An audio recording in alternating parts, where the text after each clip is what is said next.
Hello everybody, and we are back to Module 1. So today I wanted to go over a course content video.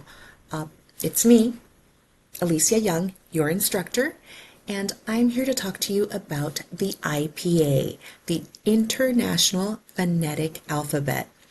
And it can be a little scary at first because, well, it's kind of learning a secret code. Okay, again, this is the IPA, the International Phonetic Alphabet. Now, let's find it. Where is it? Okay, go to your home screen, and it should be under Module 1. Under Modules, you could also access modules here or here.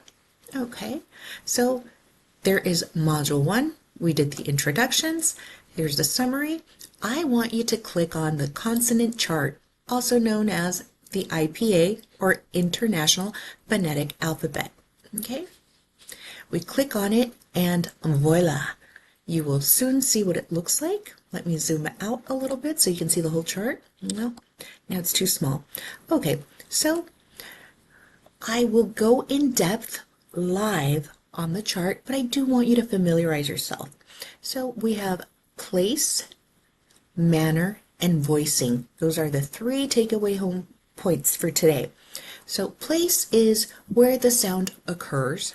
Voicing is whether your voice is on or off, and we'll talk more about that later. And manner is whether it's an affricate, a fricative, so it breaks it down.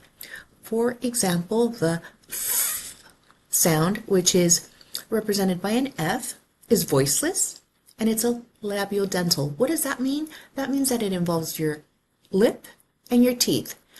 When you make the sound, you can see that your teeth are resting lightly on your bottom lip.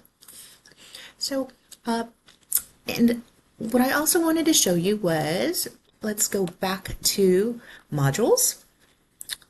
Module 1. Here we go, an example. Okay. So, I want you to be able to identify the symbols on the IPA chart and use the IPA chart to transcribe words phonetically. What does that mean? Well, first off, it's very important as an actor, singer, or even a public speaker. Let me show you. Let's break it down. Here's the word cat. C-A-T. That is how we spell cat. However, phonetically, we transcribe cat with k, t. And these are the symbols for k, t.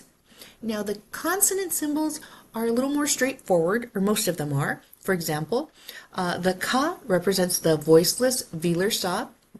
And again, manner. Where does it occur? Placement, all of that. K, k.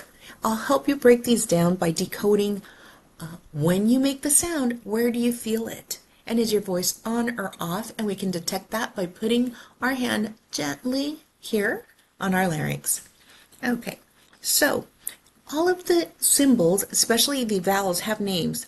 The sound in the sound in cat is ash.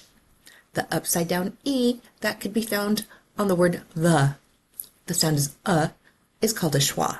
And we'll go into those in detail later. However, that is just a brief content reveal on the IPA chart. Again, please don't feel overwhelmed. It's going to be actually quite a bit of fun, and I'll show you some tips, tricks, and strategies on how to get through it. For now, I just need you to listen to some audio clips and transcribe 5 words using IPA symbols. It'll give you a hands-on practice and build your confidence. Quick reveal. The first word that I want you to transcribe is your name. And that's a lot of fun. And I can show you that depending on how someone pronounces a word is the way that we transcribe it. And that is one of the greatest gifts of transcription, that you'll know exactly how to spell what you heard. For example, my name is Alicia, A-L-I-C-I-A.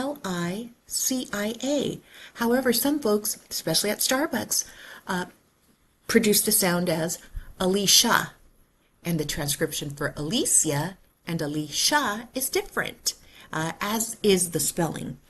So the way that you transcribe it will let you know if someone called me Alicia or if someone called me Alicia. More fun to come for sure. So just remember, it's not about perfection, it's about progress. You'll make mistakes and that's totally okay. The point is to listen closely and to start seeing the sounds in a new way. It's like speech detective word. And I'll be honest, when I first learned IPA, I thought, ugh, why can't we just spell things the way they sound? But then I realized that this particular system actually frees you and it tells you what's going on with someone's speech, even if they have an accent or a speech difference. So go ahead and jump into Module 1 and watch the in-depth video. And again, we will do this assignment together when we are live. So any issues, questions, concerns, do not hesitate to reach out. I'll see you in the module. See you soon. Bye.